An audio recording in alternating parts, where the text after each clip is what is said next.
ตอนท้ายนะครับแล้วก็อันนี้เป็นตั้งฉ่ายเครื่องปรุงที่จะผสมไปในหมูเนี่ยนะครับผมจะใส่แค่3อย่างนี้นะก็มีซอสถั่วเหลืองนะครับใส่นิดเดียวครับอย่างละนิดเดียวประมาณนี้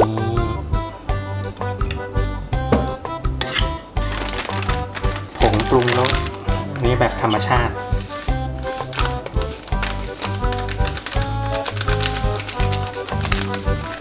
ประมาณนี้ก็พอครับ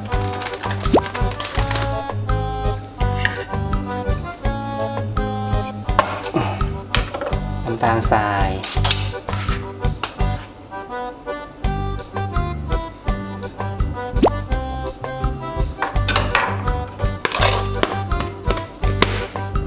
แล้วเราก็คลุกเคล้าให้เข้ากันนะครับ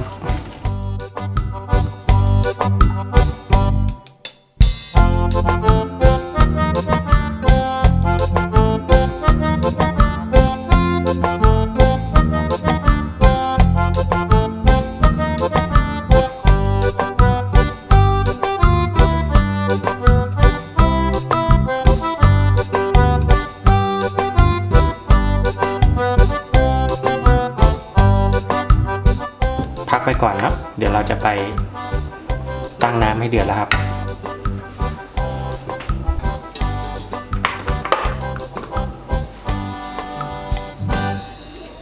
ใส่น้ำลงไป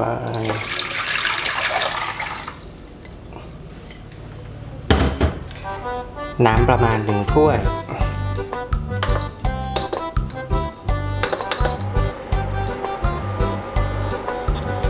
ทานกัน3 คนพ่อแม่ลูกจะใช้ข้าวประมาณนี้ก็พอ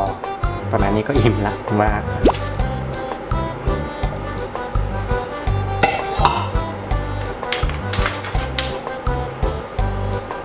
คนให้เข้ากันก่อนนะครับ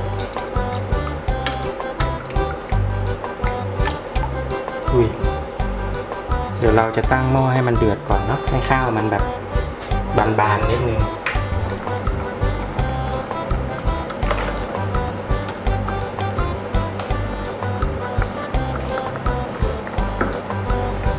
ใส่ซุปไก่1 ก้อนนะครับเมื่อน้ำเดือดแล้ว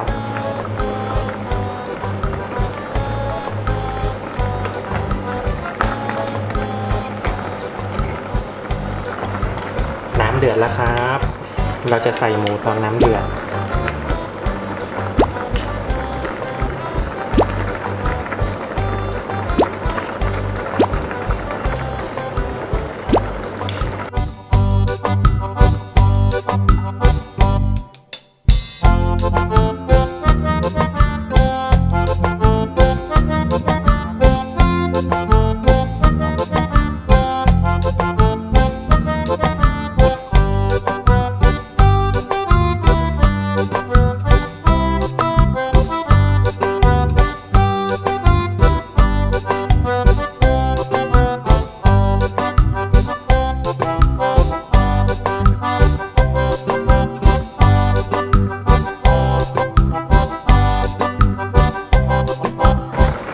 พอหมูด้านนอกเริ่มสุกแล้วก็คนได้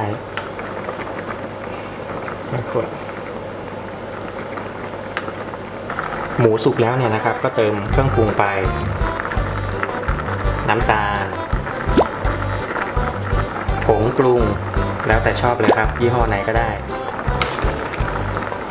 ซีอิ๊วขาวครับ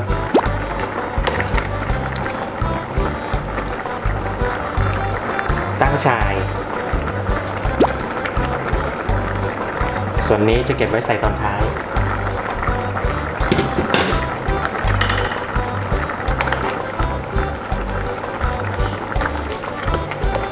ข้าวต้มใกล้จะสุกแล้วนะครับใส่ใบตั้งโอได้เลยครับ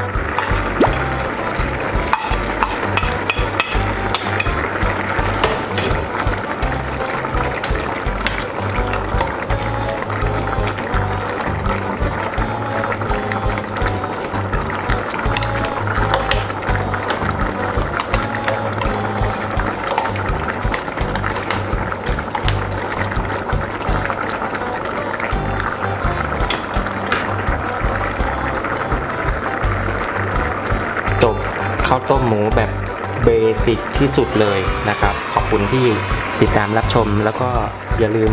กด Subscribe ให้ด้วยนะครับขอบคุณครับ